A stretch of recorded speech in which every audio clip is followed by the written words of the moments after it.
Will you believe if I say that in this bag I have professional filming kit? It's just a shoulder bag. Well, let me guarantee you, if you are a serious documentary producer, when I say serious, I mean serious documentary producer, a solo content creator who doesn't want to really compromise on any aspects of filmmaking, if you are a music video producer, if you are an advertising, television commercial producer who's, wants an amazing quality product, but run a compact kind of outfit, or if you are into streaming great quality content, or if you're someone who wants to create great quality interviews and tired of carrying multiple lenses and cameras and stuff, well, I may have a solution for you, and that's in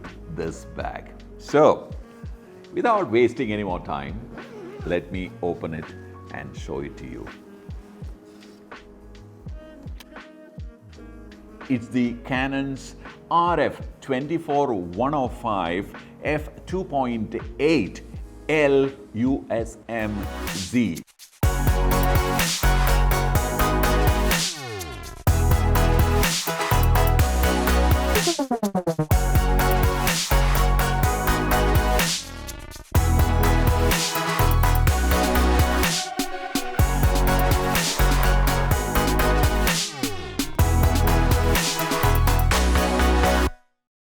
L, of course, you know what L stands for.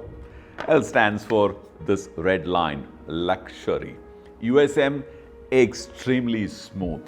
And RF, of course, is the latest RF mount. It actually is a dream come true for many people. Till very recently, the go-to lens for everyone was the 24-70 2.8.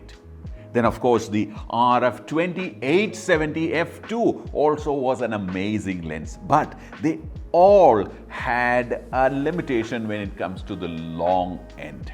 And Canon solved it with this new lens, the 24-105 F2.8. Before I tell you more about this lens, let me show you what all I have in this bag.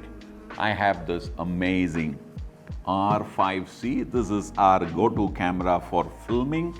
And then I have this new guy. This is the PZ adapter. For the time being, it is a PZ adapter for you. I'll show you, I'll demonstrate to you what is this for. And do I have anything else? Oh yeah, I have a couple of things. Namely, a lens collar and a lens support system, which is a part of the PZ. Well, what we have in front of us. And we're going to be talking about the hero today, the RF 24-105 F2.8, constant across the zoom range. And like I said, this is the world's first one, very, very robust. I mean, you hold it in your hand and you know exactly what this is about. It's a tad heavier and a little larger compared to the previous models, indicative of its advanced features and capabilities. The package includes the Canon's lens hood and the lens collar. The key features of the RF 105 F2.8 is its versatile focal range with a constant f2.8 aperture. Sorry about the repetition, but it's ideal for a wide array of shooting conditions, from intimate portraits to expansive landscapes. The aperture ring has come back after a long break. This definitely is a welcome addition because lots of filmmakers really want to see what they are dialing in. And it's a de-clicked ring. And of course, there's no click at all, but it's got a lock if you want to lock it at A position. And because this is an amazing lens, we thought we will break it into two parts. So the first part will have everything about this lens, and in the second part we will actually show you the BTS and the actual footage of the video that we did. Well, it is internally zooming and internally focusing, so there is no lens barrel extension, which makes it an ideal candidate for all the gimbal mounted usages. Everything from 24 to 105, and nowadays you have gimbals which can carry 4.5 kilos and upwards of that kind of payload. So this goes brilliantly well, and of course you have a lens collar so that you can mount actually the lens on the gimbal or whatever support that you are planning to use. There is also a programmable ring at the end. You also have these quick buttons, and besides that, you can also rotate the lens, rotate the body, from landscape mode to portrait mode. The only thing is that there is no click. I would have liked it to be there, but it's not there here, but that's okay. It's not a major problem. You have, of course, the focal length limiter, you have an AF/MF toggle button, you have an OIS stabilization on-off button. Now this gives about 2.5 stops of advantage. So with let's say a camera which can do about 5.5 stops, which is standard, the R5 for example, 5.5 stops of internal image stabilization, not with this guy, but the R5, the R3 and the R8 and things like that, you will add another 2.5 stops of stabilization. Then of course you have different stabilizer modes, mode 1, 2 and 3, depending on the kind of situations that you are working with. Autofocus is just amazing. If you have used the 28-70 and you know how quickly it acquires the speed, and that too in absolute silence, this will do exactly that. That's made possible by the dual nano USM motor.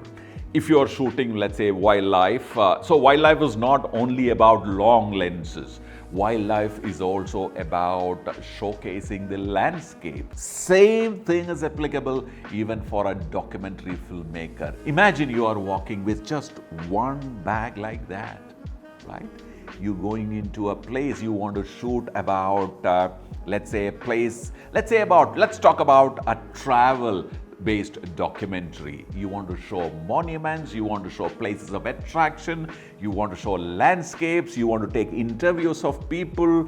It also has a very close focusing distance. It can go up to 0.29x. That kind of close. It's not a macro lens, but it can really go very close.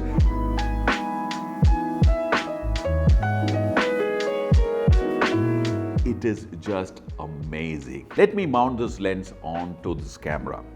This is all that you need to carry. I'm completely in love with this system. When I say it, I actually mean it, because the R5C is one of the finest cinema cameras that you can find in the entry level. Let me show you one more thing, which is this PZ adapter. In the pouch, you will find the PZ adapter and two accessories. One is a lens support, another one is actually improves the ergonomics. And the PZ adapter just sits in place, and there are three very conveniently mounted screws allow you to fix it in place. It's of course is an additional purchase. PZ means power zoom, and this one is called the PZE2. It actually elevates this lens to a cinema-like tool. I've already told you what it can do. It'll take it to the next level. Now, there are so many times when a YouTuber, when he speaks, they encourage you to buy a certain, equipment, and they promise you that it'll take you to the next level. Trust me, this one will definitely take you to the next level. This offers smooth, adjustable zoom speeds. It caters to dynamic shooting needs. This accessory is particularly useful for solo videographers as it supports unassisted, high-quality movie production. Why do I say unassisted? Meaning you don't require a second zoom puller. Now, the PZE2 has hot contacts with the camera, which means it also can take power from the camera. You can also power it if you want to continuously power it. You can power it using the USB port here. This is the tele to wide zoom button, and below you have a function switch. You can change from manual mode to servo mode, and right in front is a button for adjusting the zoom speed. All this you can actually do without taking your eye off the LCD if you're shooting like this. Doesn't it look like a Kalashnikov? Ready to go to a war, a solo war. It's got a standard 82mm filter, the most commonly available filter. Throw in a variable ND filter, you are in business. It may be heavier and pricier than the F4 counterpart, but the F2.8 version's superior features justify its position in the market, its price, and everything that comes with it.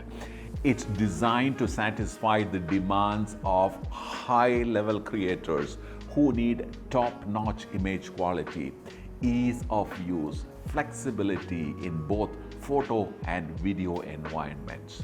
And like I said, for the first time, you have a gear that is tailor-made for professionals at that high end, involved in diverse kind of production environments, from let's say an in-house movie content production. People who do a lot of high-quality BTSs during film production. Brilliant. You can't obviously have wait to change your lens and stuff. You want a fast lens which does it all.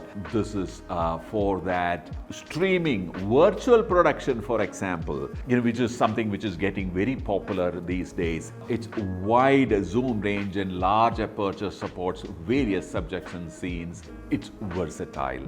So if you belong to any of those categories, probably this is the only gear that you might require. Well, of course, you can also shoot amazing stills with this too. Well, I'll be back with the part 2 of this video, which will show you how we shot a small documentary. So stay tuned. I'll be back very soon. Bye for now.